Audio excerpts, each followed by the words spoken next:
Apa rasanya jika kita ada di dalam kegelapan? Yang pasti kita merindukan cahaya.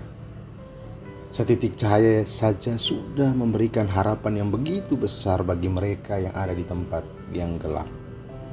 Seringkali orang muda buat gombalan ke pasangannya. Coba tutup mata, dan apa yang kamu lihat?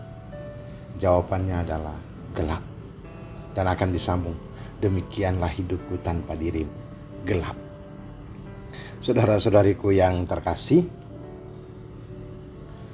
malam penantian akan kebangkitan Tuhan adalah suatu perjalanan iman yang berangkat dari kegelapan makam menuju terang Kristus. Dalam kehidupan kita berjalan juga dalam kegelapan. Dan di saat kegelapan itu ada, maka ada keputusasaan, keraguan, ketakutan, dan masih banyak hal lainnya.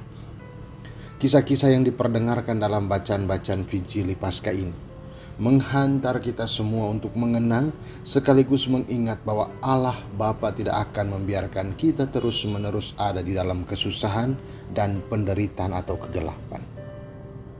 Sabda yang menumbuhkan pengharapan dalam diri bahwa kegelapan itu akan sirna dan cahaya akan datang. Cahaya yang menuntun kita ke kehidupan yang baru.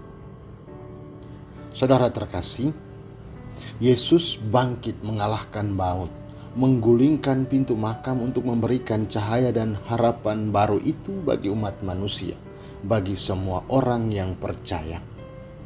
Makam kosong menegaskan bahwa ia tidak ada lagi di dunia orang mati, dan warta dua malaikat menyadarkan mereka akan sabda yang telah disampaikan.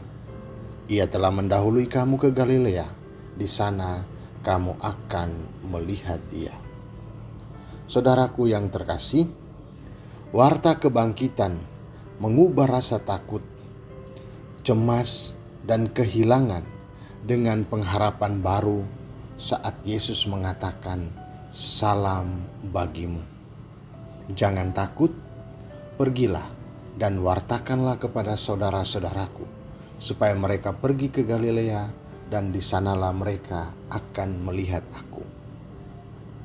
Fijili Paskah bukan lagi tentang Tuhan lewat seperti di Mesir, tetapi tentang Tuhan yang beralih dari kematian ke kebangkitan, beralih dari maut menuju ke kehidupan, dari kegelapan menuju terang. Saudaraku, malam ini juga disertai pemberkatan air baptis dan air suci, dan dilangsungkan baptisan serta pembaharuan janji baptis. Peristiwa penting yang menyadarkan kita bahwa untuk beralih dari manusia lama menuju kehidupan baru bersama Kristus, kita membutuhkan Tuhan. Kita beralih dari cara hidup yang lama menuju cara hidup yang baru. Beralih dari dosa menuju hidup sempurna bersama Yesus. Pembaharuan ini mengingatkan kita akan janji Allah kepada umat manusia. Kamu akan kuberikan hati yang baru dan roh yang baru di dalam batin. Dan aku akan menjauhkan dari tubuhmu hati yang keras dan kuberikan kepadamu hati yang taat.